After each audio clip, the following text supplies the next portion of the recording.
Thermodynamics.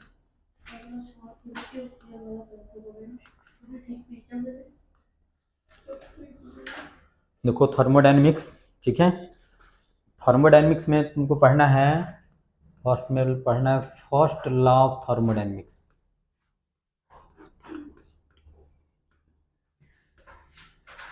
Dynamics,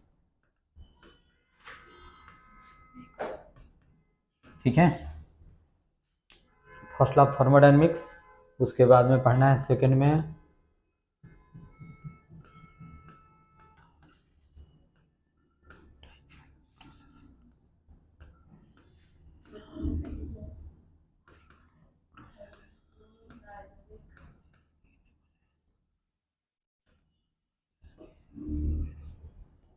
और इसमें एक में पढ़ना है आइसोथर्मल प्रोसेस।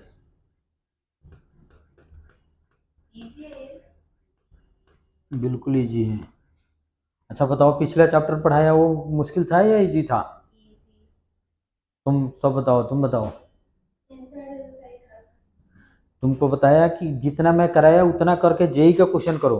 अब जेई का क्वेश्चन जैसे कंडक्शन में ऐसा है ना कि कंडक्शन में अगर कराऊं भी तो तुम नहीं कर पाओगे, क्योंकि उसमें अप्लीकेशन ऑफ डेरिवेटिव है। जैसे मान लो कि उसमें ए है कि जैसे पूछा हुआ है, जैसे मान लो कि ये ऐसे है, ये क्या है, एक हॉलो स्फीयर है। यहाँ पे मान लो कि टेम्परेचर θ1 है, यहाँ पे टेम्परेचर θ2 है, तो हीट करेंट कैसे फ्लो करेगा? इसमें कंडीशन ये है कि θ1 इज ग्रेटर देन θ2। ये जेई का क्वेश्चन है। तो हीट करेंट ऐसे फ्लो करेगा, तो इस केस में क्रॉस सेक्शनल एरिया क्या हो जाएगा? इंक्रीज करेगा। तो इसमें कॉम्प्लेक्स इंटीग्रेशन करना पड़ेगा। सेकंड चीज़ ऐसे है कि जैसे एक मैं ऐसे बता दिया, ऐसे इसमें देख रहे हो क्रॉस सेक्शनल एरिया वेरी कर रहा है, तो इसमें कॉम्प्लेक्स इंटीग्रेशन करना पड़ेगा, और उतना इंटीग्रेशन अभी पता नहीं है, ठीक है। तो इसलिए इस टाइप से क्वेश्चन में नहीं कराया। न्यूटन्स लॉ ऑफ कूलिंग जो 3 टाइप पे कराया, तुम जेई के क्वेश्चन करके देखो, उससे ज़्यादा नहीं आया हुआ है। और इसमें इस चैप्टर में जो आता है, एक कैलोरीमेट्री से क्वेश्चन आता है। कैलोरीमेट्री तुम एच सी वर्मा करो, जितना थ्योरी में पढ़ाया उससे ज़्यादा कुछ नहीं होगा। न्यूटन्स लॉ ऑफ कूलिंग सभी बन जाएगा, कंडक्शन सभी नहीं बनेगा, क्योंकि कंडक्शन में वो क्वेश्चन नहीं बनेंगे जिसमें कॉम्प्लेक्स इंटीग्रेशन आना है, ठीक है। और सारे क्वेश्चन जेई में इससे ज़्यादा कुछ नहीं है, ठीक है। तो एक ये आइसोथर्मल है, आइसोथर्मल प्रोसेस, और ये बहुत इंपॉर्टेंट है। बी में है एडियाबेटिक प्रोसेस।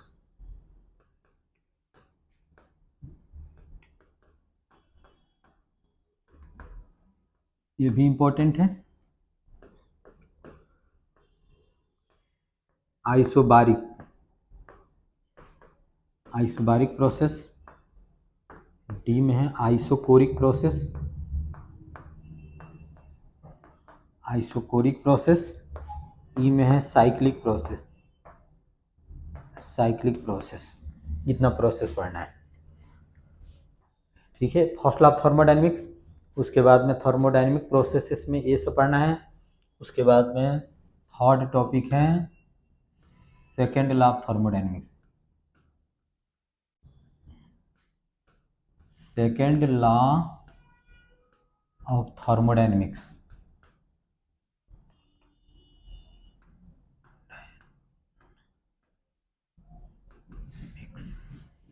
और फोर्थ में है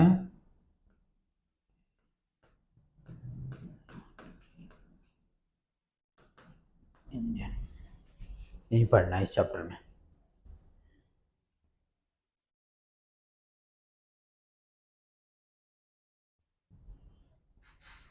और न्यूमेरिकल है इसी में है, इसी दोनों में है न्यूमेरिकल, और एक इसमें है। सेकेंड लॉ ऑफ थर्मोडायनेमिक्स का स्टेटमेंट पढ़ना है, और फर्स्ट लॉ का इसी दोनों में यूज करना है। ऐसे तो यूज तो सभी में होगा, इसी पे न्यूमेरिकल, इसी प्रोसेस पे, ठीक है। उसके बाद में लिखो, पहले कुछ इंट्रोडक्शन हम कराते हैं। जैसे एडियाबेटिक वाल्व क्या होता है? एडियाबेटिक वाल्व क्या होता है? जैसे मान लो कि अगर ये सभी वाल्व एडियाबेटिक हो, तो इससे हीट न बाहर जाएगा, न बाहर से हीट अंदर आएगा। तो एडियाबेटिक वाल्व होता है जो उससे हीट फ्लो नहीं करता है। एक होता है डायाथर्मिक वाल्व। डायाथर्मिक वाल्व क्या होता है? जिससे हीट फ्लो होता है, ठीक है। तो चलो पहले लिखो adiabatic valve.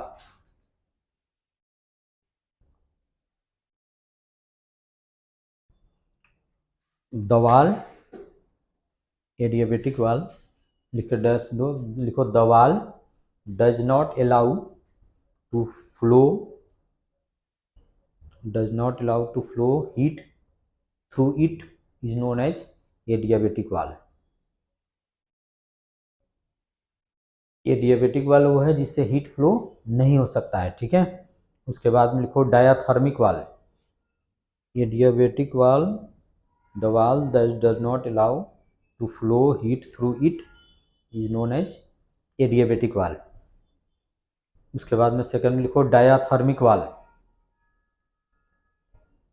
The valve that allow to flow heat through it. कितना तुम्हारा लगता है घड़ी स्लो हो गया, देखो कितना टाइम हो रहा है।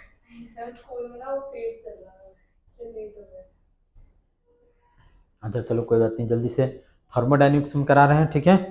तो थर्मोडायनेमिक्स में ये सारे टॉपिक है जो मैं कराऊंगा, तो इसका तुम फोटो ले लो। और उसके बाद में अभी लिखो, अभी हमने बताया जैसे एडियाबेटिक वाल्व। एडियाबेटिक वाल्व क्या होता है, जिससे हीट फ्लो ना हो सके, ठीक है। जैसे मान लो कि सभी एडियाबेटिक वाल्व हो जाए तो बाहर का हीट ना अंदर आएगा ना अंदर का हीट बाहर जाएगा, ठीक है। तो पहले लिखो एडियाबेटिक वाल्व।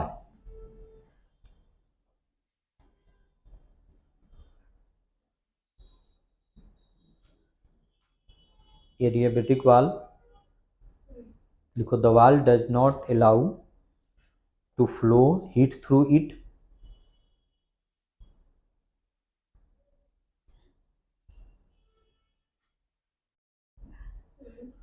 सेकंड लिखो डायाथर्मिक वाल्व, जिससे हीट का फ्लो हो सके। किसमें नहीं लिखा, डायाथर्मिक वाल्व। पहले लिखा एडियाबेटिक वाल्व, देखो एडियाबेटिक वाल्व, और सेकंड में लिखा डायाथर्मिक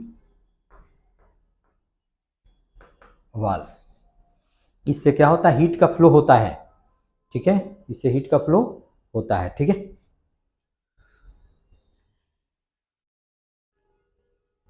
उसके बाद में एक और टर्म लिखो, थर्मल इक्विलिब्रियम। थर्मल इक्विलिब्रियम क्या है, जैसे दो बॉडी है ए और बी,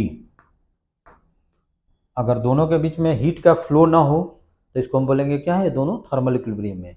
और ये तब पॉसिबल है जब दोनों का टेम्परेचर क्या हो जाए, सेम हो जाए, तभी हीट का फ्लो नहीं होगा। तो लिखो थर्मल इक्विलिब्रियम। लिखो two bodies are in thermal equilibrium, two bodies are in thermal equilibrium if their temperatures are same। दो बॉडी थर्मल इक्विलिब्रियम में कब होगा, जब उसका दोनों का टेम्परेचर क्या होगा, सेम होगा, ठीक है। उसके बाद में लिखो जीरोथ लॉ ऑफ थर्मोडायनेमिक्स।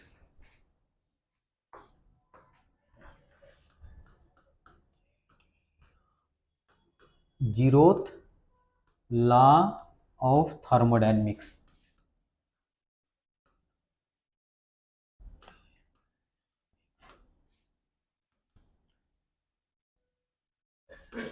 और देखो ये पूछा जा सकता है, ठीक है। अभी जो हमने लिखाया एडियाबेटिक वाल, डायाथर्मिक वाल, वो सब तो मैं यूज करूंगा, लेकिन यहाँ से पूछा जा सकता है, ठीक है।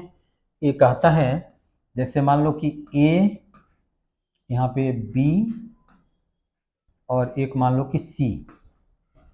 ये कहता है कि if A and C are in thermal equilibrium and B and C are in thermal equilibrium, then A और C are in thermal equilibrium.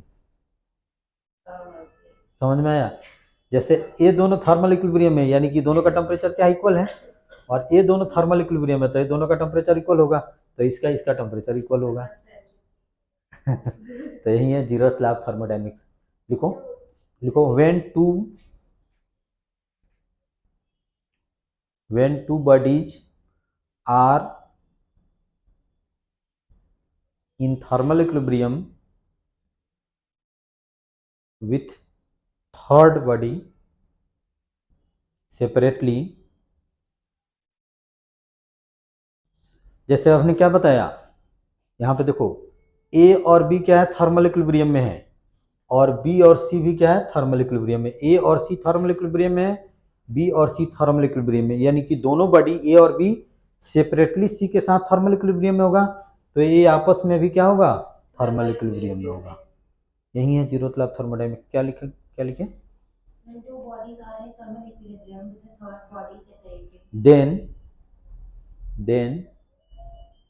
then the two bodies are also in thermal equilibrium.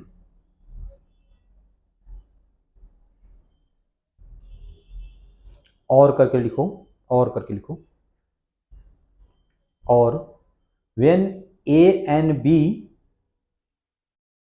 when A और B, when A and B are in thermal equilibrium with C, thermal equilibrium with C, then A and B, then A and B are also in thermal equilibrium.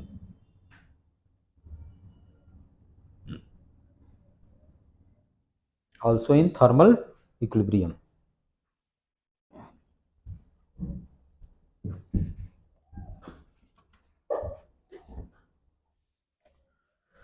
चलो इसको figure में हम कैसे बनाते हैं।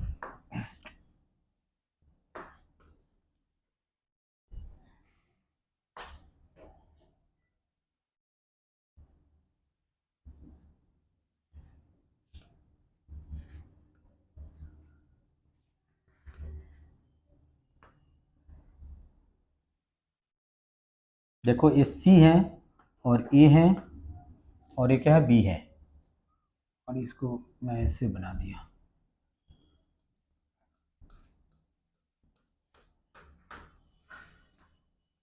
ये क्या हो गया तुम्हारा, डायाथर्मिक वाल।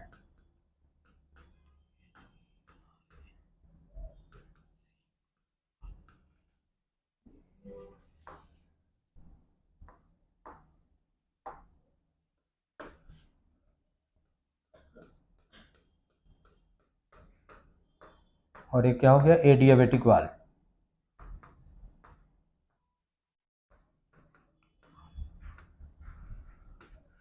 देखो ए और सी के बीच में तो हीट ट्रांसफर हो सकता है, ये डायाथर्मिक वाल है, और बी और सी के बीच में भी हीट ट्रांसफर हो सकता है क्योंकि ये डायाथर्मिक वाल है।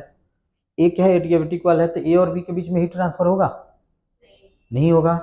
तो ए और सी क्या होगा, थर्मल इक्विलिब्रियम में आ जाएगा सम टाइम के बाद में, और बी और सी भी क्या हो जाएगा, थर्मल इक्विलिब्रियम में आ जाएगा सम टाइम के बाद में। तो ए और बी भी क्या होगा, थर्मल इक्विलिब्रियम होगा। डायथर्मिक एडियाबेटिक वाल है भी, फिर भी ए और बी क्या होगा, थर्मल इक्विलिब्रियम होगा। यही तो फिगर बना लो।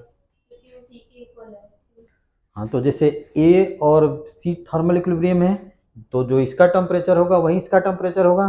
बी और सी भी थर्मल इक्विलिब्रियम में है, तो जो इसका टेम्परेचर होगा वही इसका टेम्परेचर होगा, तो इस दोनों का टेम्परेचर आपस में भी सेम होगा।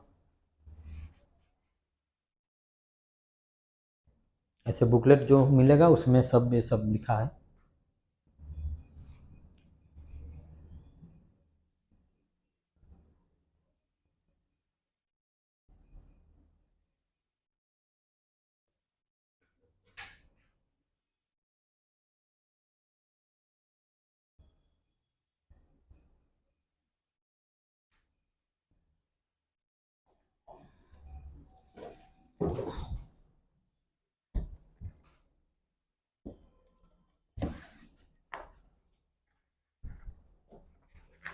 एनसीईआरटी लेकर आए हो,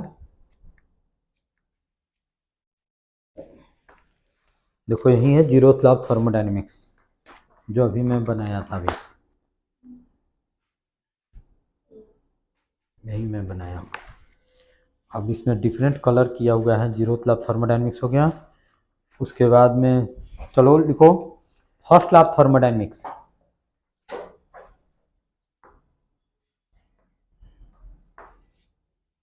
फर्स्ट लॉ ऑफ थर्मोडायनेमिक्स, एक मिनट हो गया, पहले देख लेना कि हो रहा है।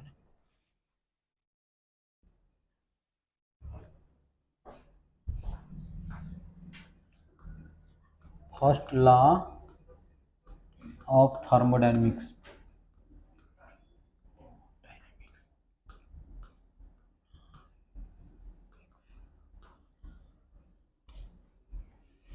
लिखो it is based on the principle of, it is based on the principle of,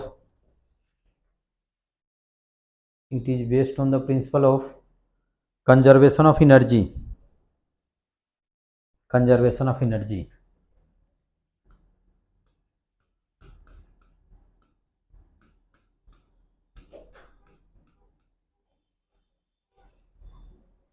इसके बाद में लिखना है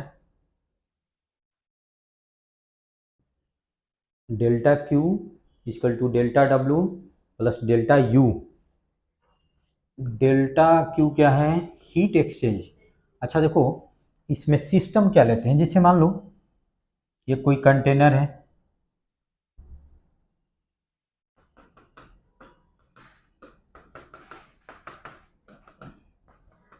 इसमें गैस है, तो ये क्या है? सिस्टम है तुम्हारा, और इसके बाहर जो भी है, ये सब जो भी है वो क्या है? सराउंडिंग्स है, सराउंडिंग्स है। ये सिस्टम है जिसमें कंटेनर में गैस रखा हुआ है, इसके अलावा जो कुछ भी है वो सभी क्या है? सराउंडिंग्स है। तो ये क्या है? Heat exchange,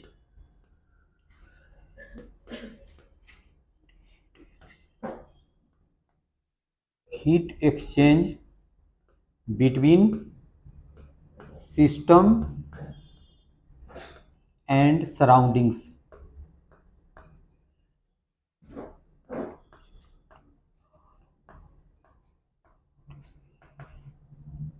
surroundings.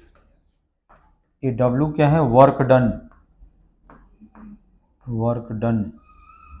और डेल्टा U क्या है? Change in internal energy,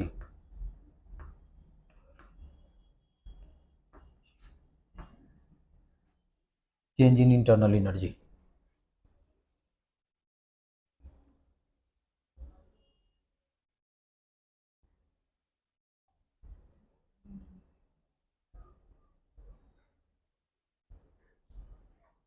change in internal energy हो गया। उसके बाद में इसके बाद में लिखो sign convention.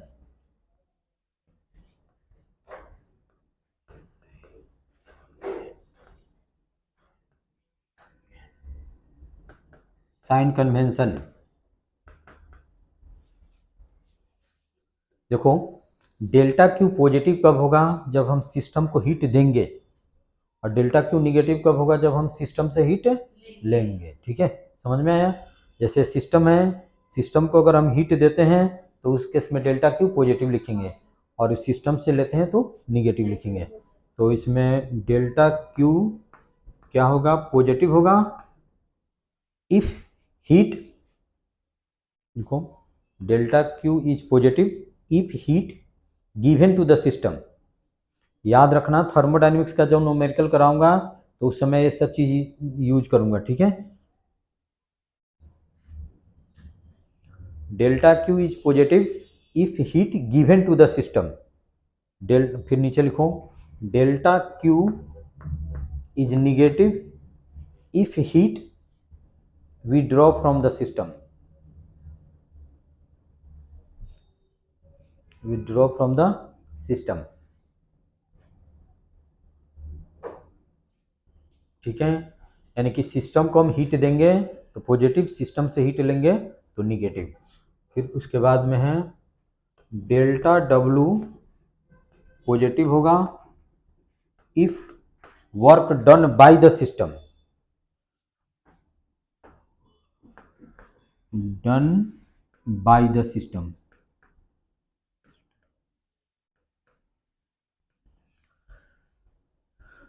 By the system that means by the gas. अच्छा, गैस वर्क डन करेगा। चलो पहले ये देख लो, इसका मान लो कि क्रॉस सेक्शनल एरिया ए है, और यहाँ पे प्रेशर कितना है? P है। तो यहाँ पे प्रेशर कितना है? P0 है। तो गैस इस पिस्टन पे फोर्स किस डायरेक्शन में लगाएगा और कितना लगाएगा? ऊपर की तरफ लगाएगा डेफिनेटली, और कितना लगाएगा, P इंटू ए, ये क्या है, क्रॉस सेक्शनल एरिया है, ठीक है। तो अगर work done by the gas होगा या बाय द सिस्टम होगा, तो फोर्स जिस डायरेक्शन में लगा रहा है उसी डायरेक्शन में क्या होना चाहिए, डिस्प्लेसमेंट होना चाहिए। तो अगर ये पिस्टन यहाँ तक मूव कर जाता है तो इसका वॉल्यूम क्या होगा, इंक्रीज, गैस का वॉल्यूम क्या होगा, इंक्रीज करेगा या डिक्रीज करेगा, इंक्रीज करेगा। तो गैस एक्सपेंड होगा या कंप्रेस होगा, एक्सपेंड होगा। तो इसमें work done by the system, bracket में लिखना, वॉल्यूम इंक्रीजेज, जब सिस्टम का वॉल्यूम इंक्रीज हो तो उस केस में work done by the gas होगा या बाय द सिस्टम होगा, ठीक है। तो वॉल्यूम इंक्रीजेज और गैस एक्सपेंडेड, वॉल्यूम इंक्रीज करेगा और ओ आर गैस एक्सपेंड करेगा। तो उस केस में वर्क डन हम क्या लेंगे, पॉजिटिव लेंगे, ठीक है। अच्छा, delta W equal to negative होगा कब, delta W equal to negative कब होगा, जब यहाँ पे प्रेशर ज़्यादा हो, यहाँ पे प्रेशर कम हो और ये कम प्रेस हो। तो देखो इस केस में ये वर्क डन बाय गैस कैसे होगा, ऊपर की तरफ होगा, और पिस्टन नीचे मूव कर रहा है, तो डिस्प्लेसमेंट कैसे होगा, नीचे की ओर तरफ होगा। तो दोनों के बीच में एंगल कितना हो जाएगा, 180, तो निगेटिव हो जाएगा, ठीक है।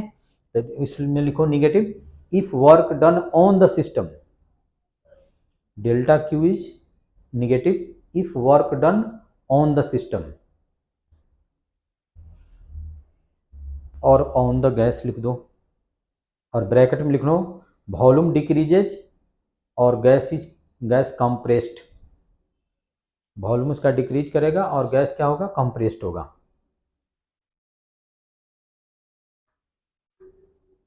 ठीक है। उसके बाद में आता है क्या, इंटरनल एनर्जी। इंटरनल एनर्जी क्या होता है,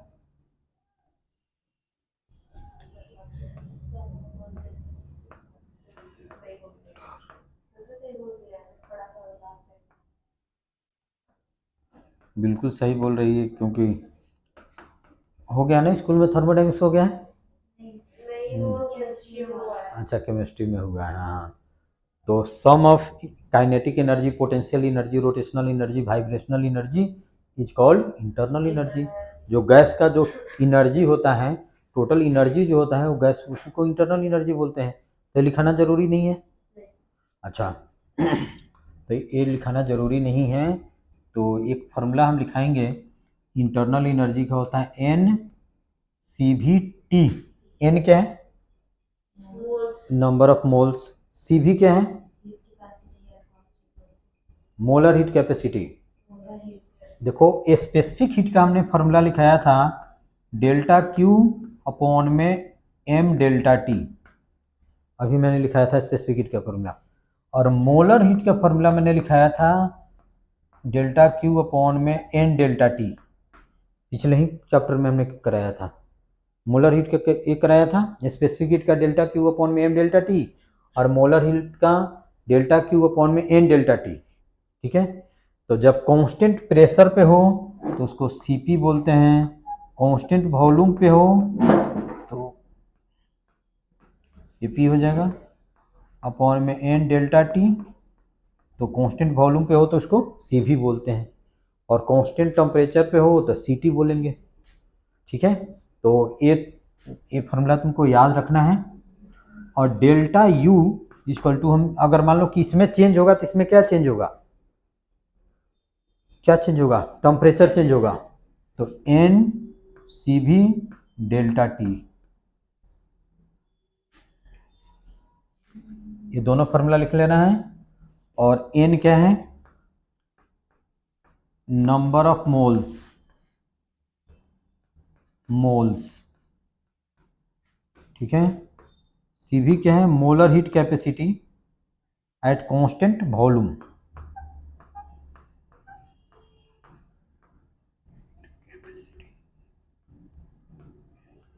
सीटी at constant volume, constant volume. और टी तो जानते ही हो कि टेम्परेचर है, टेम्परेचर।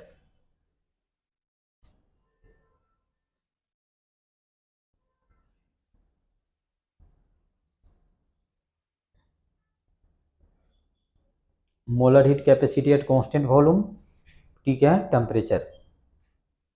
अच्छा, तो internal energy delta U positive कब होगा? जब डेल्टा टी पॉजिटिव होगा।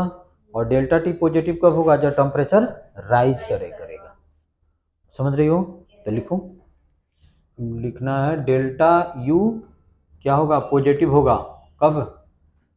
जब इंक्रीज हो इंटरनल एनर्जी में। Delta U is positive if increase in internal energy of the system, if increase in internal energy of the system। और internal energy system का कब इंक्रीज होगा? जब उसका टेम्परेचर इंक्रीज होगा, ठीक है। तो ब्रैकेट में लिखना है temperature increases.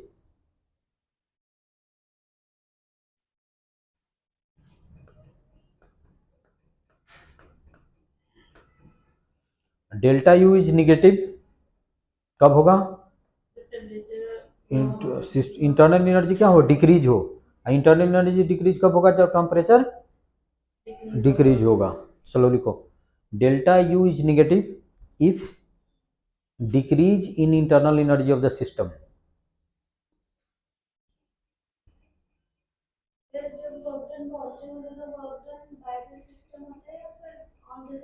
By the system. Chemistry में जस्ट उल्टा है। केमिस्ट्री में जो होता है वो मत पढ़ना है। केमिस्ट्री में होता है delta U equal to delta W plus delta Q, ये होता है शायद, यही होता है ना। और इसमें वर्क का जो साइन कन्वेंशन है वो अपोजिट है, अपोजिट है। केमिस्ट्री में अपोजिट है। वर्क का जो साइन कन्वेंशन है फिजिक्स में और केमिस्ट्री में अपोजिट है। क्या? हाँ हाँ, दो चीज़ याद करो तुम। नहीं, ये फिजिक्स में ऐसे कन्वेंशन है और जो भी दिया हुआ है इसी बेसिस पे दिया हुआ है। हम उस केमिस्ट्री के कन्वेंशन निकाल बता दें तो क्वेश्चन करोगी तो गलत हो जाएगा। इसीलिए तुमको ये कन्वेंशन याद रखना पड़ेगा। इस कन्वेंशन पर अगर करोगी तो गलत हो जाएगा। Work done by the gas, जब वॉल्यूम इंक्रीज होगा पॉजिटिव होगा, शायद यही उसमें उल्टा होता है ना। हाँ, तो क्वेश्चन करोगी, अब फिजिक्स में क्वेश्चन करोगी तो गलत हो जाएगा उस कन्वेंशन पे, ठीक है। इसीलिए एक ही तो कन्वेंशन, डेल्टा यू का तो सेम है और डेल्टा क्यू का भी सेम है, डब्ल्यू का ही कन्वेंशन उल्टा है। पता नहीं, हमने तो बता दिया कि क्यों पॉजिटिव है, हमने तो बता दिया। अब केमिस्ट्री वाले सर से पूछना कि क्यों निगेटिव है, वो बताएंगे। हमने बता दिया कि जैसे यहाँ पे वर्क डन पॉजिटिव कब होता है? जब फोर्स और डिस्प्लेसमेंट सेम डायरेक्शन में हो। तो वर्क डन बाय गैस, हम जैसे फोर्स भी ऐसे लगा रहे हैं और डिस्प्लेसमेंट भी ऐसे आ रहा है, तो उस केस में वर्क डन क्या होगा? पॉजिटिव होगा। और पॉजिटिव होगा तो वॉल्यूम क्या होगा? इंक्रीज करेगा। अब केमिस्ट्री में कैसे है मुझे नहीं पता, केमिस्ट्री में किस बेसिस पे किया जा रहा है, हमारा फिजिक्स का एक्सप्लेनेशन ये है। अब केमिस्ट्री में मुझे नहीं पता। अच्छा चलो ठीक है, समझ में आया ना फिजिक्स में हमने क्यों पॉजिटिव लिया। अगर कंप्रेस करेंगे तो इसका वॉल्यूम डिक्रीज होगा, तो गैस तो फोर्स ऊपर की ओर लगा रहा है और इसमें डिस्प्लेसमेंट नीचे की ओर हो रहा है, तो इसलिए निगेटिव। अच्छा, हमने क्या लिखा है? ये लिख ली, delta U is negative if decrease in internal energy of system, और ब्रैकेट में कितना लिखना है? टेम्परेचर डिक्रीजेज, ठीक है। तो ये हो गया थर्मोडायनेमिक्स। देखो ये सब पूछा नहीं जाएगा, लेकिन जब न्यूमेरिकल बनाते समय अगर मान लो कि डेल्टा क्यू हमारा पॉजिटिव आ गया तो हम समझेंगे कि हमने हीट सप्लाई किया। अगर पूछेगा कि एक्सट्रैक्टेड और विड्रॉ, एक्सट्रैक्टेड और सप्लाइड क्या होगा, तो डेल्टा क्यू अगर हमारा पॉजिटिव हो गया तो सप्लाइड, अगर डेल्टा क्यू निगेटिव आ गया तो एक्सट्रैक्टेड। इससे हम करेंगे, तो ये सब याद रखना, न्यूमेरिकल बनाते समय मैं यूज करूँगा, ठीक है। उसके बाद में लिखो थर्मोडायनेमिक, दूसरा था थर्मोडायनेमिक प्रोसेसेस। अच्छा, उससे पहले मैं इंटीग्रेशन कुछ बताना चाहूँगा। इस सब चीज़ मैं यूज करूँगा। इसका इंटीग्रेशन बता दो, dx अपॉन में x का इंटीग्रेशन, a b गिवन है, बताओ इसका हो जाएगा ln x। log और ln में क्या डिफरेंस है? जैसे अगर मैं लिख दिया log x तो मीनिंग होता है log base 10 to the power x, अगर मैं लिख दिया ln x तो ये होता है log base e to the power x, ऐसे होता है। ठीक है, तो क्या तुमको नहीं समझ में आएगा, तुम तो बायो पढ़ती हो, तो सब तुमको समझ में। क्या मैं 10th में नहीं था ये सब? 10th में था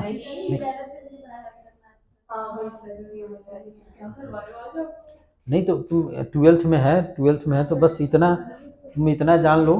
ये सब जानने की कोई जरूरी नहीं, बस ln ये याद रखना, ln x होता है। ln क्या मीनिंग क्या हुआ? ln का मीनिंग हुआ, ln x का मीनिंग हुआ log base e to the power x। और जो लॉग टेबल गिवन होता है ना, वो यहाँ पे बेस 10 गिवन होता है, 10 पे गिवन होता है। तो ठीक है, इसका हो जाएगा ln x। और ये भी पता है यहाँ पे लोअर लिमिट, यहाँ पे अपर लिमिट। तो पहले हम कौन सा डालते हैं, अपर या लोअर? अपर लिमिट माइनस करते हैं, लोअर लिमिट करते हैं। तो ln b minus ln a कर देंगे। और एक और फार्मूला जान लो, ln x plus ln y equal to होता है ln x इंटू वाई होता है। और ln x minus ln y equal to होता है ln x अपॉन में y। ये सब फार्मूला अगर नहीं लिखे जानते हो तो ये सब लिख लो। क्या? हाँ हाँ, ये चीज़ मैं यूज करूँगा, ठीक है, पता है। हाँ, तो ये चीज़ मैं यूज करूँगा, तो इसको हम फाइनली लिख सकते हैं ln b अपॉन में a। अच्छा, ये इंटीग्रेशन में यूज करूँगा। अच्छा, ये भी बता दो, अगर मान लो कि 1 अपॉन में x to the power n dx हो, इसका इंटीग्रेशन करना हो तो क्या करेंगे? जैसे यहाँ भी मान लो कि a b है, तो इसका कैसे इंटीग्रेशन करेंगे?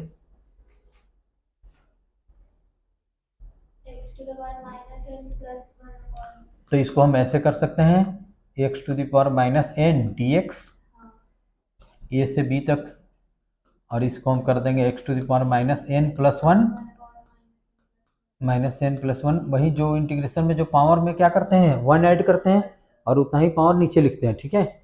और फिर यहाँ पे a टू b कर देंगे, तो अब b पुट करेंगे तो b टू द पावर कितना हो जाएगा, माइनस n प्लस 1 माइनस, नहीं कुछ पूछे?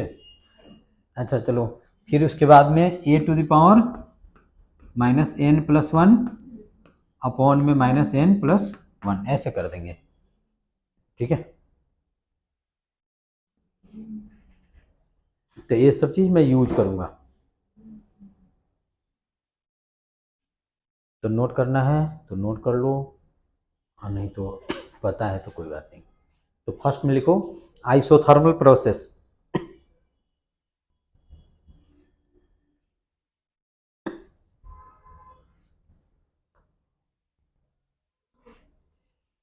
फर्स्ट में क्या लिखना है, isothermal process.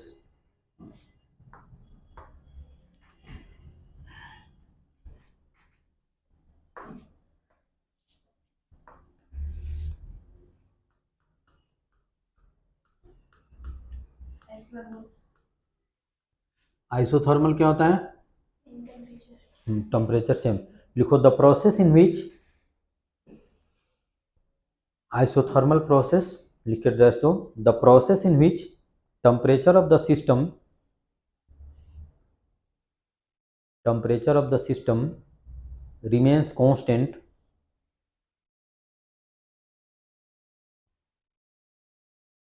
constant is called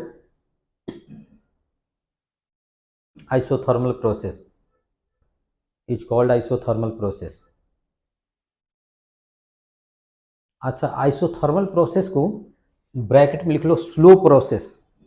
isothermal process क्या होता है, स्लो प्रोसेस होता है, ये काफ़ी स्लो होता है, ठीक है। जैसे पिस्टन को 1 सेंटीमीटर शिफ्ट करने में, मूव करने में मान लो कि 1 डे लग जाए, तो हम उसको क्या बोलेंगे, स्लो प्रोसेस, ठीक है। तो आइसोथर्मल प्रोसेस क्या होता है, जिसमें टेम्परेचर क्या हो, चेंज ना हो, टेम्परेचर कांस्टेंट हो। और हम कौन सा गैस पढ़ते हैं, कौन सा गैस हमारा सिलेबस में है, आइडियल गैस। और आइडियल गैस इक्वेशन क्या होता है, nRT। तो PV इक्वल टू nRT। तो हमारा जो सिस्टम होता है कुछ ऐसे होता है, यहाँ पे पिस्टन लगा होता है, तो नंबर ऑफ मोल्स तो चेंज नहीं हो सकता है। पिस्टन को ऊपर करे या नीचे करे, उसमें से नंबर ऑफ मोल्स क्या हो सकता है, ना बाहर जाएगा ना अंदर आएगा, इसीलिए ए कांस्टेंट होता है। और आर तो कांस्टेंट ही होता है, गैस कांस्टेंट, इसकी वैल्यू कितना होता है 8.314 जो भी है 25/3, ठीक है।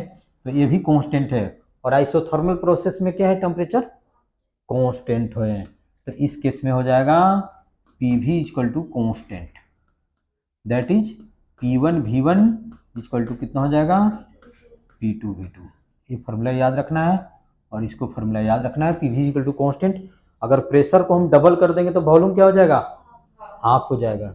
जैसे बताया था ना, X Y equal to constant, मान लो कि एक्स वाई इक्वल टू 5 है, तो अगर एक्स को हम ट्वाइस कर देते हैं तो वाई को हाफ करना पड़ेगा, ठीक है ना।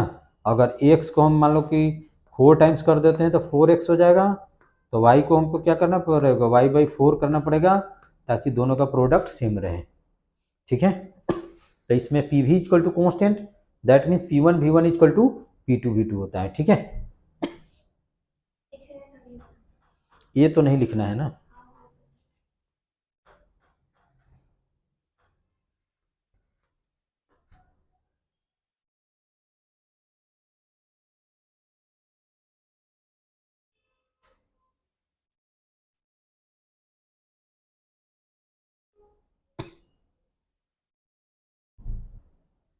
अच्छा, वर्क डन अब हम निकालेंगे, वर्क डन, ठीक है।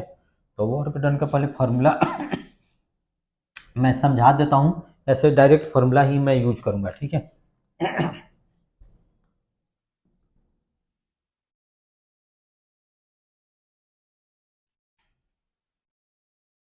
मान लो कि पिस्टन है, इसमें गैस है, यहाँ पे मान लो कि प्रेशर P है, तो इस पे इसका क्रॉस सेक्शनल एरिया A है, तो P इंटू ए इस पे फोर्स लगेगा, और P0 यहाँ पे प्रेशर है, तो P0 इंटू ए यहाँ से लगेगा फोर्स। बता दो यस और नो। अगर कंडीशन ये है कि P is greater than P0 तो क्या होगा, बताओ। गैस का प्रेशर ज़्यादा है और बाहर का प्रेशर कम है, तो क्या होगा, पिस्टन मूव करेगा इस साइड में। तो सपोज करो कि पिस्टन यहाँ से हम आ गया, और इसको हमने मान लो कि dx मान लिया, तो वर्क डन का फॉर्मूला क्या हो जाएगा, एफ डॉट डी एक्स। अच्छा, फोर्स और डिस्प्लेसमेंट के बीच में एंगल बताओ, बाई गैस, बाई गैस में निकाल रहा हूँ, वर्क डन बाई गैस। तो गैस में फोर्स कैसे लग रहा है, इस डायरेक्शन में लग रहा है, और डिस्प्लेसमेंट भी पिस्टन किस डायरेक्शन में मूव कर रहा है, इस डायरेक्शन में, तो दोनों के बीच में एंगल कितना हो जाएगा, 0 डिग्री हो जाएगा। तो एफ डी एक्स कॉस 0 लिख सकते हैं, कॉस 0 कितना होता है, एफ इंटू डी एक्स हो जाएगा। और फोर्स कितना हो जाएगा, फोर्स इक्वल टू हो जाएगा पी इंटू ए, तो P A into D x. अब बताओ, cross sectional area into this length, इसका कितना हो जाएगा, वॉल्यूम। तो इसको हम लिख सकते हैं P into D V, change in volume, इतना ही वॉल्यूम इसका चेंज हुआ। तो अब तुम लोगों को याद रखना है, वर्क डन जहाँ भी मैं थर्मोडाइनमिक्स में यूज करूँ तो P into D V, V1 से लेकर V2 तक यही होता है यूज। इस फार्मूला को डायरेक्ट लिख लेना है, इस फार्मूला को साइड में डायरेक्ट लिख लेना है, और कैसे आया ये मैं बताया हूँ यहाँ पे, ठीक है। तो ट्रांसलेशनल मोशन में वर्क डन का फॉर्मूला क्या था, एफ डॉट डी, और थर्मोडायनेमिक्स में वर्क डन का फॉर्मूला क्या होता है, P dot P into D V. ये याद रखना है, पूरे थर्मोडायनेमिक्स में मैं इसका यूज करूंगा। और कैसे आया, तो जैसे आया, इसकी कोई ज़रूरी नहीं है कैसे आया, बस इस फॉर्मूला की ज़रूरी है।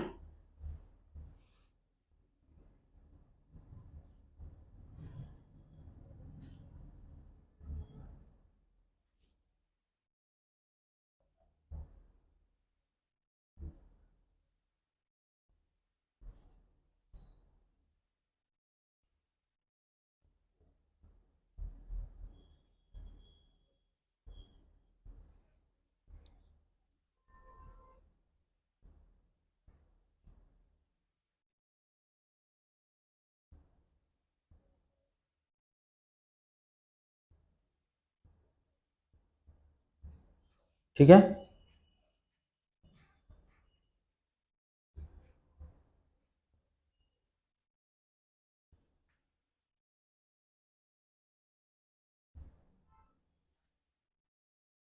तो आइसोथर्मल प्रोसेस तो लिख ही लिए, अब इसमें हम वर्क डन निकाल रहे हैं, work done in isothermal process, ठीक है।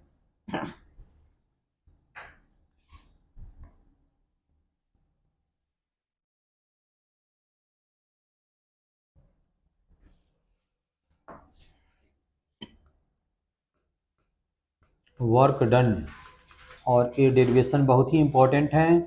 तो वर्क डन का फॉर्मूला भी हमने लिखाया, P D we integration V1 से लेकर V2 तक, ठीक है। V1 क्या है, इनिशियल वॉल्यूम, V2 क्या है, final volume. Work done in isothermal process, P D V कर देंगे। अच्छा, इसमें P और V दोनों वैरी करता है। आइसोथर्मल में क्या होता है, प्रेशर और वॉल्यूम दोनों वैरी करता है, तो दो वेरिएबल का हम इंटीग्रेशन नहीं कर सकते हैं, ठीक है। जो हमारा सिलेबस है उसमें हम ऐसे 2-3 वेरिएबल का भी इंटीग्रेशन होता है, लेकिन हमारा सिलेबस नहीं है कॉलेज में, ठीक है। तो हम क्या करेंगे, किसी एक वेरिएबल को दूसरे वेरिएबल में चेंज करेंगे, ठीक है ना। तो पी डी वी इसमें प्रेशर और वॉल्यूम दोनों वेरी करता है, तो हम क्या करेंगे, एक को दूसरे के टर्म में चेंज करेंगे। तो P V equal to N R T तो हमारा कहीं भी यूज होना है, तो इसमें हम प्रेशर को इलिमिनेट कर देते हैं। तो P इक्वल टू हो जाएगा एन आर टी जो कि कांस्टेंट है, अपॉन में कितना हो जाएगा V। तो अब इसमें हम लिख सकते हैं वर्क डन का फॉर्मूला लिख सकते हैं, प्रेशर की जगह पे लिख सकते हैं एन आर टी अपॉन में V into D V, V1 से लेकर V2 तक, ठीक है। अच्छा, एन आर टी तो कांस्टेंट है, तो कांस्टेंट को हमने बाहर कर लिया। अब ये कितना हो जाएगा, डी वी अपॉन में V1 से लेकर V2 तक। तो डी वी बाई V का बताओ इंटीग्रेशन, बताओ कितना होगा, एल एन भी। तो इसको हम लिख सकते हैं एन आर टी और एल एन भी, और लिमिट लगा देते हैं V1 से लेकर V2 तक। तो ये कितना हो जाएगा, एन आर टी ये कितना हो जाएगा, L N V2 minus L N V1। तो अब फाइनल वर्क का फॉर्मूला कितना हो जाएगा, N R T L N V2 upon में V1, ये फार्मूला हो गया फाइनल, बस। और ये डेरिवेशन है, ये पूछा जाता है।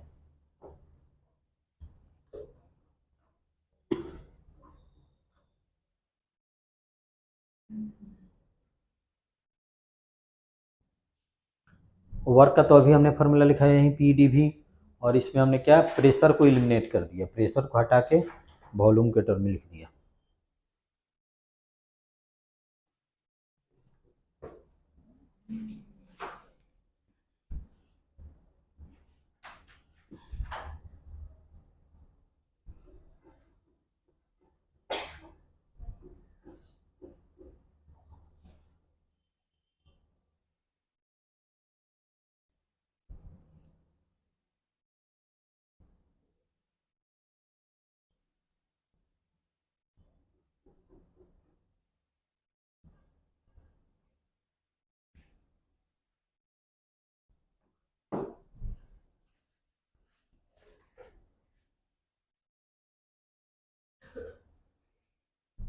ठीक है।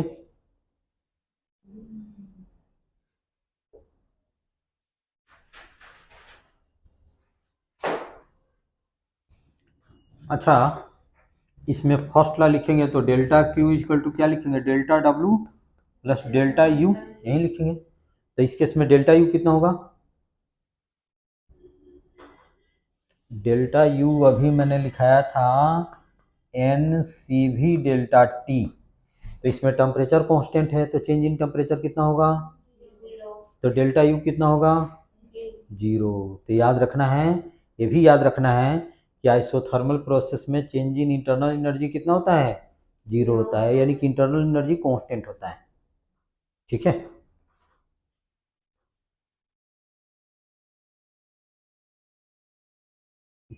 तो इस केस में फर्स्ट लॉ ऑफ थर्मोडायनेमिक्स हो जाएगा delta Q equal to delta W, क्योंकि डेल्टा यू कितना होता है इसमें, 0 होता है, बस ये लिख लेना है।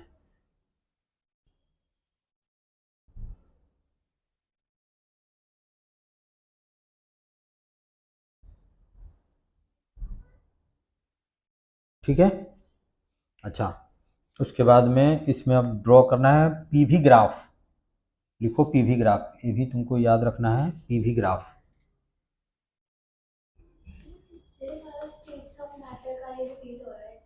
क्या तो केमिस्ट्री से डिलीट कर दिया, तो फिजिक्स में तो है। क्यों नहीं फायदा हुआ?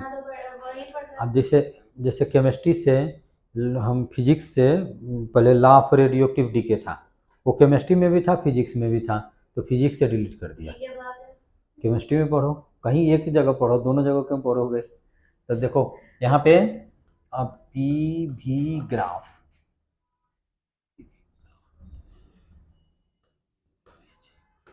तो अभी हमने बताया था पी भी इक्वल टू क्या होता है, कांस्टेंट होता है। तो इसका ग्राफ कैसे होगा? Straight line. कैसे?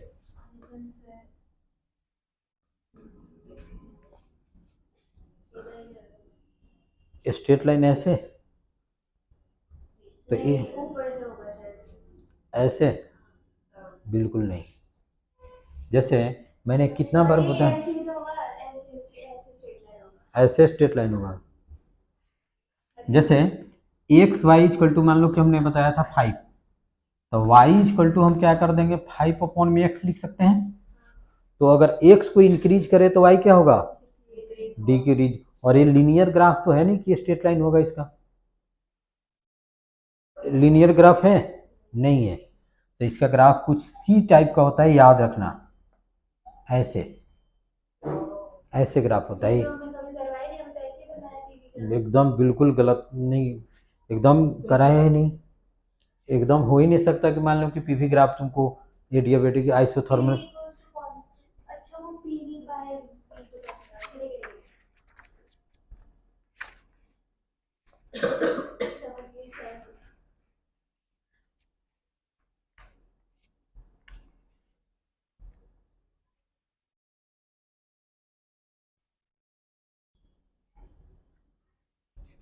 देखो ये ऐसे ग्राफ ड्रॉ, ऐसे। तो पीवी ग्राफ कैसे होगा, पी और भी का ग्राफ कैसे होगा, कुछ ऐसे सी टाइप का होगा, ये सी टाइप का होगा। और ये ग्राफ भी याद रखना है, ये ड्रॉ करना भी आता है, ठीक है। तो इस केस में, इसमें हमने क्या बताया, आइसोथर्मल प्रोसेस में वर्क डन याद रखना है, इस पीवी ग्राफ को याद रखना है, ठीक है।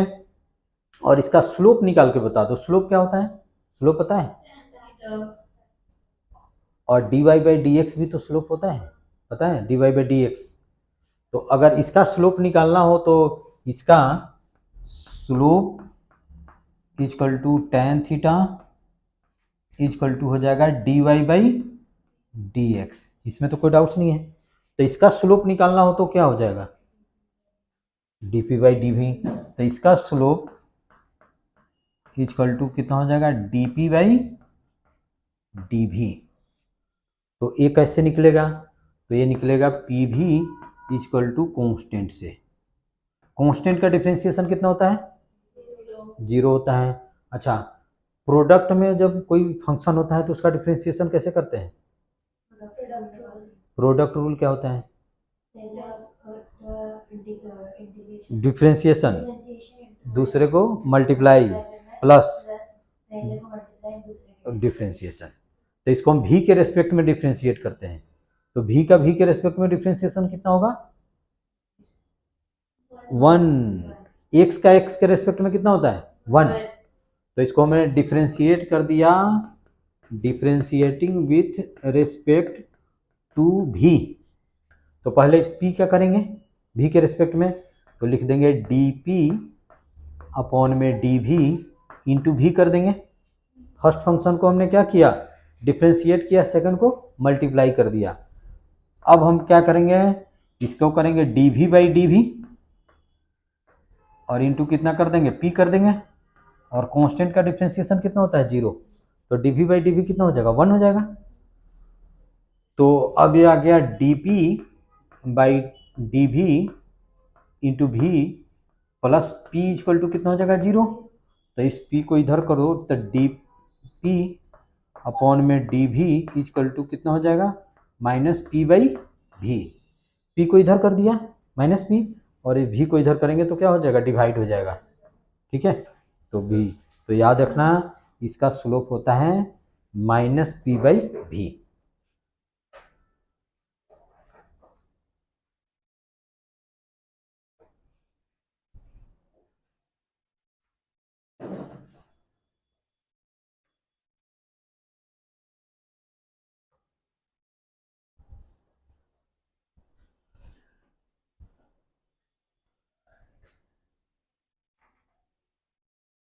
तो आइसोथर्मल प्रोसेस हो गया। अगर इसमें कहीं भी दिक्कत है तो पूछो। क्या इसमें हमने को करना है, एक वर्क डन निकालना है, इसका ग्राफ याद रखना है और इसका स्लोप याद रखना है। और कैसे आया हमने बताया यहाँ पे कि कैसे आया। और ये किस में, 11th में या 12th में, कोनिक सेक्शन किस में है, 11th में है, जिसमें पाराबोला हाइपरबोला ये सब पढ़ना है। तो इसी में रेक्टेंगुलर हाइपरबोला का ग्राफ होता है, X Y equal to constant, ये रेक्टेंगुलर हाइपरबोला का ग्राफ होता है। जब पढ़ाया जाएगा तो उसमें बताया जाएगा तुमको।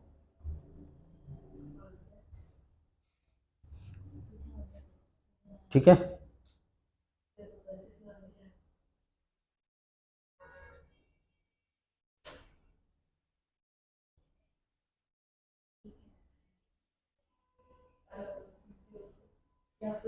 अच्छा चलो उसके बाद में नेक्स्ट लिखो एडियाबेटिक प्रोसेस।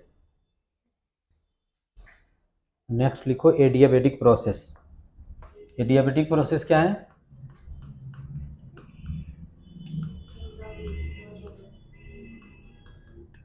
नो, लिखो the process in which, adiabatic वाल लिखाया था मैंने, सेम वही कंसेप्ट है कि इसमें हीट न लेंगे ना हीट देंगे।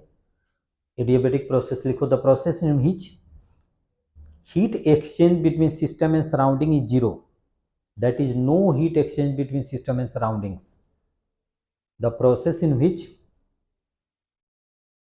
there is no heat exchange between system and surroundings. दो लिख लो, the process in which, क्या लिखा है, the process in which exchange between system and surrounding is zero, or there is no heat exchange between system and surroundings.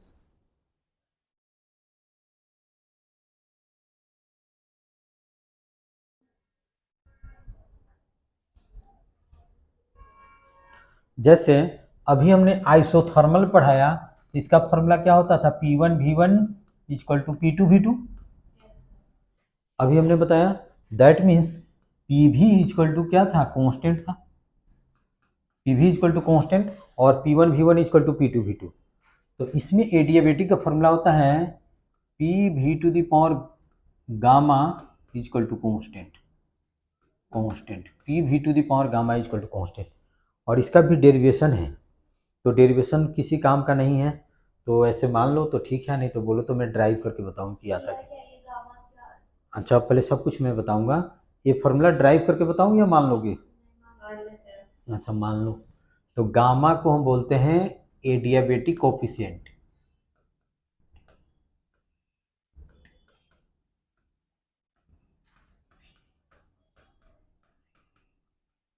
Adiabatic coefficient.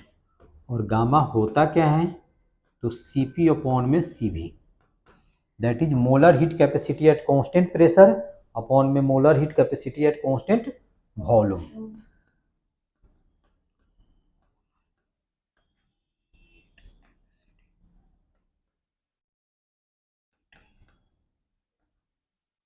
Constant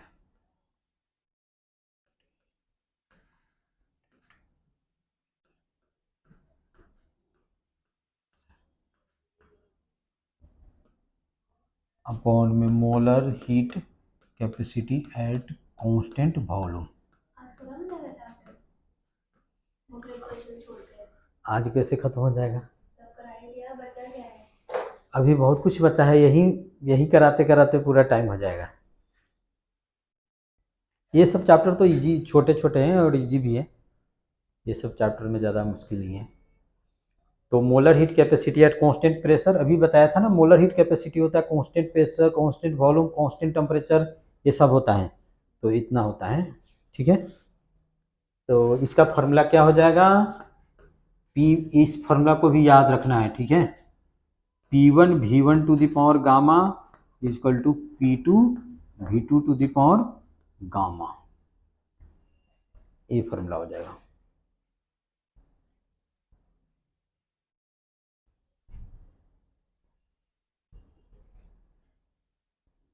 जब gamma फिर given है तब ये यूज करना, जब गामा गिवन नहीं है तो गामा गिवन ही होगा, गामा गिवन नहीं होगा तो फिर ऐसे हम कोई कौन सा नहीं यूज कर सकते, नहीं यूज कर सकते हैं, नहीं वो वाला नहीं, वो तो आइसोथर्मल के लिए है। अच्छा अभी मैं क्या बताया कि आइसोथर्मल के लिए है, ये मत लिखना इसमें, आइसोथर्मल के लिए है।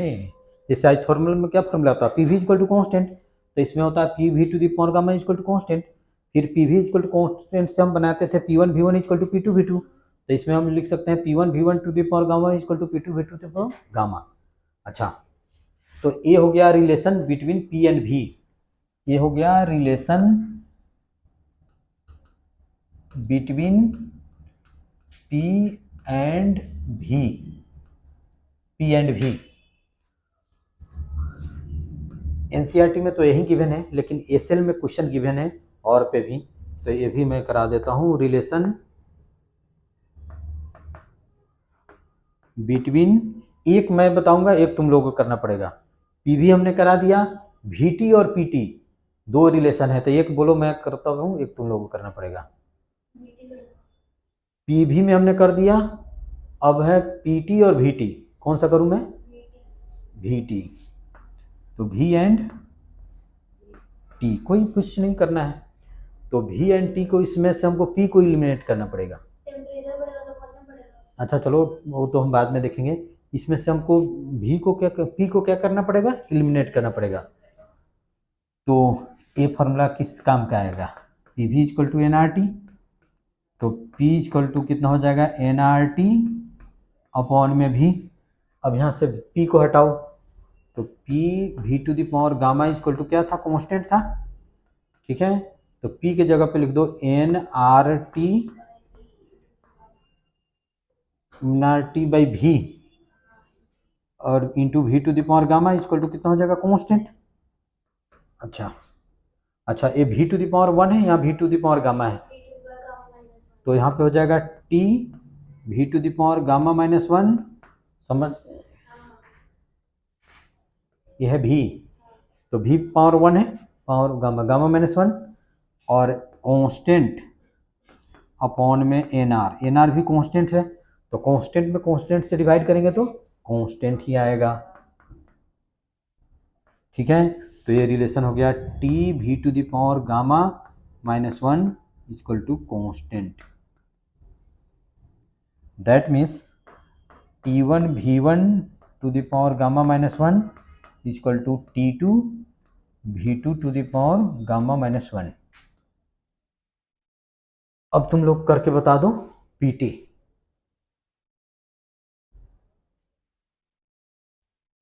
कुछ हमने नहीं किया, यहाँ इसी रिलेशन में हमको पी को एलिमिनेट करना है, इस बिल्कुल सेम नहीं रहेगा, ऐसा कैसे हो जाएगा, सेम हो जाएगा, करके देखो,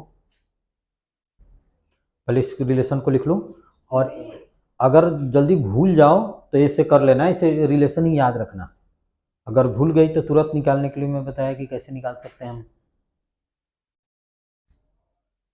बिल्कुल नहीं होगा ऐसा, कैसे हो जाएगा, पीवी में सेम रिलेशन तो है नहीं, पीवी में अलग है, वीटी में अलग है, पीटी में भी अलग होगा।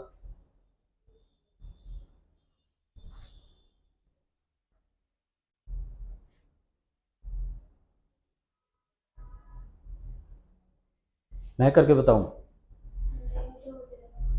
करके बताओ तुम लोग, रिलेशन बिटवीन वी एंड नहीं P and T,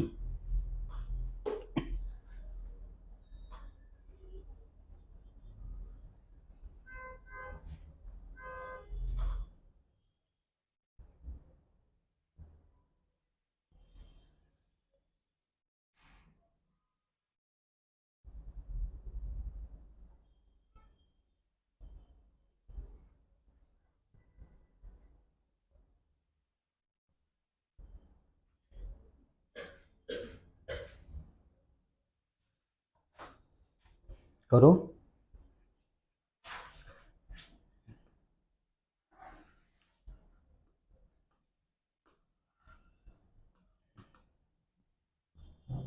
relation between P and T, तो इसमें से V को एलिमिनेट करना पड़ेगा, तो PV इक्वल टू कितना हो जाएगा nRT, तो V इक्वल टू कितना हो जाएगा nRT अपॉन में P हो जाएगा, और P V to the power gamma equal to क्या है, कांस्टेंट है, ठीक है। तो P और V के जगह पे हम लिख देंगे nRT अपॉन में P to the power gamma equal to क्या हो जाएगा, कांस्टेंट। अच्छा, P T to the power gamma upon में P to the power gamma लिख सकते हैं, और इक्वल टू कांस्टेंट अपॉन में N R to the power gamma लिख सकते हैं, कोई दिक्कत नहीं है। देखो हमने कैसे किया, जैसे अब इस पे भी गामा, इस पे भी गामा, इस पे भी गामा, इस पे भी गामा होगा। जैसे अगर स्क्वायर करते तो क्या होता है, N square R square T square upon में पी स्क्वायर। इस पे पावर गामा किया तो N to the power gamma R to the power gamma T to the power gamma upon में P to the power gamma. तो P यहाँ पे T to the power gamma और P to the power gamma, और constant N R to the power gamma से हमने divide कर दिया। तो ये कांस्टेंट है, ये भी कांस्टेंट में कांस्टेंट से डिवाइड करेंगे तो क्या आ जाएगा, कांस्टेंट आ जाएगा। और P टू दी पावर कितना हो जाएगा, यहाँ पे पावर 1 है तो 1 माइनस गामा, और T टू दी पावर कितना हो जाएगा, गामा इक्वल टू क्या हो जाएगा, कांस्टेंट। ये रिलेशन आ जाएगा। सेम आया या डिफरेंट आया? तो तुम बोल रही थी कि ये, और इसको बस इस रिलेशन को जितना भी इन्वॉक्स किया वो सबको याद रखना है। P1 1 minus gamma T1 to the power gamma equal to P2 1 minus gamma T2 to the power gamma. और इस पे भी बहुत सारा क्वेश्चन है जो कि कराऊंगा मैं।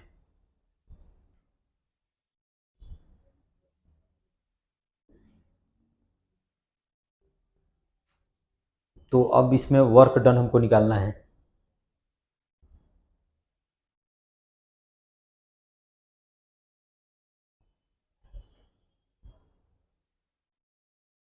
सर वैसे अगर देखें तो टेम्परेचर बढ़ेगा तो प्रेशर बढ़ेगा। अच्छा, अभी सबका ग्राफ में ड्रॉ करूंगा, उस समय मैं समझाऊंगा भी। इतना हो गया। अब वर्क डन निकालते हैं, फिर ग्राफ हम सबका बताएंगे, फिर उसके बाद में हम समझाएंगे वहाँ पे। ठीक है, यहाँ तक तो कोई दिक्कत नहीं है। अच्छा, अब लिखो वर्क डन।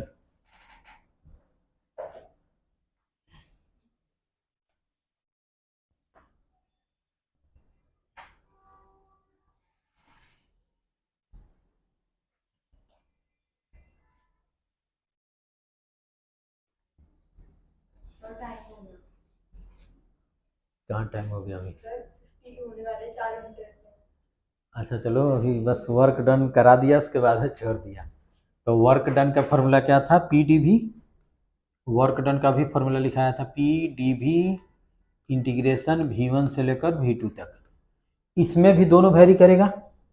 देखो इसमें तीनों वैरी करता है। एडियाबेटिक प्रोसेस में प्रेशर, वॉल्यूम, टेम्परेचर तीनों वैरी करता है, और आइसोथर्मल प्रोसेस में प्रेशर और वॉल्यूम वैरी करता है। तो यहाँ भी दो वेरिएबल आ गया, तो हम क्या करेंगे, एक वेरिएबल को दूसरे वेरिएबल में कन्वर्ट करेंगे। तो एक फार्मूला तो है P V to the power gamma equal to constant C ले लिया। सी क्या है, कॉन्स्टेंट है।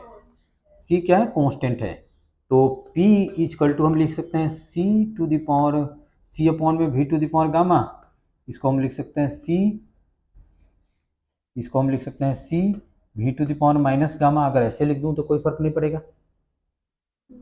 अच्छा, अब वर्क डन में हम इसको पुट करते हैं। वर्क डन में P के जगह पे हम लिख सकते हैं C V to the power minus gamma, और डी भी V1 से लेकर V2 तक। सी कांस्टेंट है, बाहर ले लेते हैं, तो ये V to the power minus gamma D भी हो जाएगा V1 से लेकर V2 तक। बताओ इसका इंटीग्रेशन कितना होगा?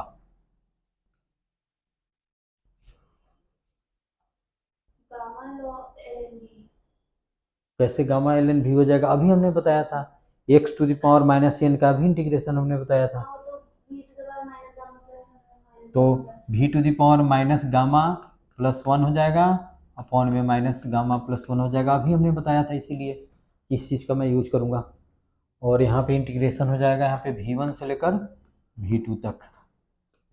अच्छा, C को हमने कर दिया, पहले कौन सा पुट करेंगे, माइनस गामा प्लस 1, ये भी तो कांस्टेंट है। पहले अपर लिमिट, तो V2 to the power minus gamma plus 1 minus V1 to the power minus gamma plus 1। अब देख लो, अगर इसमें कोई डाउट्स हो तो पूछो। कोई डाउट्स नहीं है यहाँ तक? अगर कोई भी डाउट्स हो, और अभी आइसोथर्मल, उससे इम्पोर्टेंट ये है, ये पेपर में पूछा जाता है कि वर्क डन इन एडियाबेटिक प्रोसेस, तो आइसोथर्मल से ज़्यादा इंपॉर्टेंट है। यहाँ तक अगर कोई दिक्कत हो तो पूछो। यहाँ पे कुछ नहीं किया हमने, इंटीग्रेशन जो भी पावर होता है उसमें +1 करते हैं, पावर नीचे लिख देते हैं, वही किया। और उसके बाद में upper limit minus lower limit कर देते हैं, ठीक है। अच्छा, अब उसके बाद में C माइनस गामा प्लस 1 लिख देते हैं। अच्छा, C को अब अंदर कर देते हैं, तो C V2 minus gamma plus 1 minus C V1 minus gamma plus 1 कर देंगे। क्या, पहले ये करो, देखो ध्यान से करो।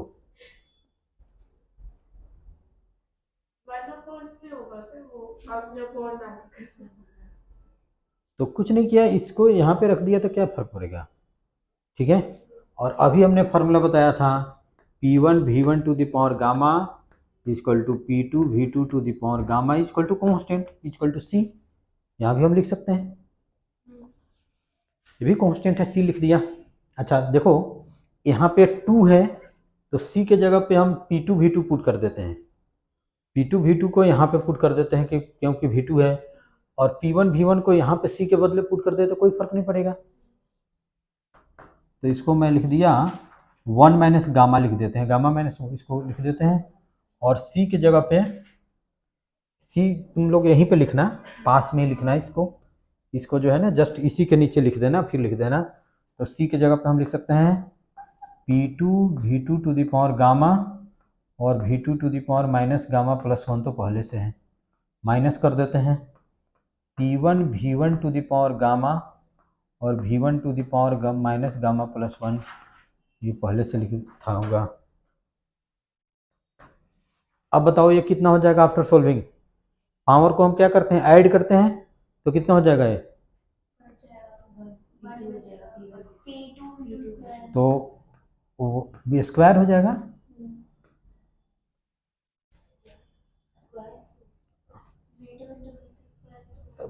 पावर ऐड करेंगे तो कितना हो जाएगा P2 V2 और माइनस कितना हो जाएगा P1 V1, ठीक है। बस हो गया डेरिवेशन।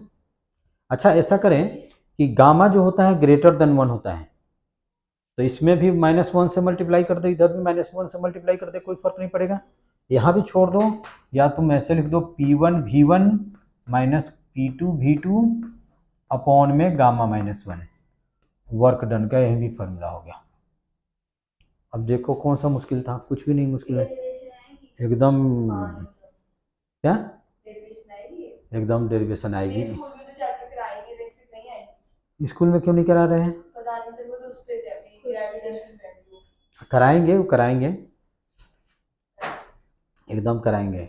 और इसमें से कोई न्यूमेरिकल नहीं आएगा, इस एक 3 को इसमें कार्नट इंजन या ए आइसोथर्मल प्रोसेस में वर्क डन ही पूछा जाता है, ठीक है। यहाँ तक तो कोई दिक्कत नहीं होना चाहिए। अच्छा, पी भी इक्वल टू NRT होता है, तो P1 V1 equal to NRT1 भी लिख सकते हैं। तो इस वर्क डन को हम ऐसा लिख दें, इसमें NRT1 लिख दें, NRT2 लिख दें, तो हम लिख सकते हैं NR कॉमन लेके और T1 माइनस T2 अपॉन में गामा -1, ये भी वर्क डन का एक दूसरा फार्मूला हो जाएगा in the form of temperature. अगर टेम्परेचर गिवन है तो ये फार्मूला लगाएंगे, प्रेशर वॉल्यूम गिवन है तो ये फार्मूला लगाएंगे, बस खत्म हो गया। अच्छा सुनो, अब इसका ग्राफ तो ड्रॉ कर लें, ग्राफ समझाएं क्या। हाँ हाँ, तो यहाँ तक अगर कोई डाउट्स हो तो पूछो।